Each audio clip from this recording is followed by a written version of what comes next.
Lincoln 6 एको एक बुरे सपने से जाग उठा। लिंकन इस वक्त एक हाईटेक क्वारंटीन फैसिलिटी में था, जहां उसके जैसे सैकड़ों लोग और मौजूद थे।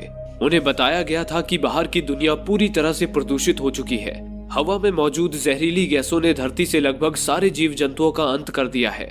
लिंकन और उसके जैसे ही कुछ और सर्वाइवर्स की किस्मत अच्छी है कि इस वक्त वे लोग क्वारंटीन फैसिलिटी में है, जहां उन्हें जीने की एक नई उम्मीद मिली है। वाकई सारे सर्वाइवर्स इस अवसर के लिए खुद को खुशनसीब मानते थे।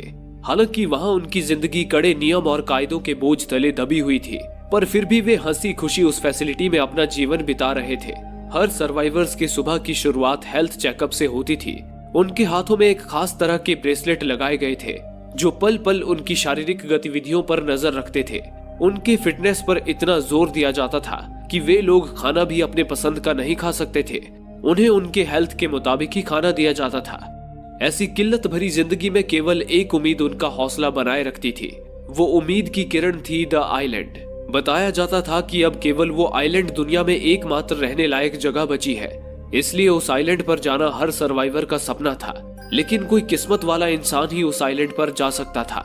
सर्वाइवर्स को उस आइलैंड पर भेजने के लिए समय समय पर लॉटरी निकाली जाती थी, और लॉटरी में जिनका भी 3 साल हो चुके थे और वो भी आइलैंड पर जाने को बेकरार था।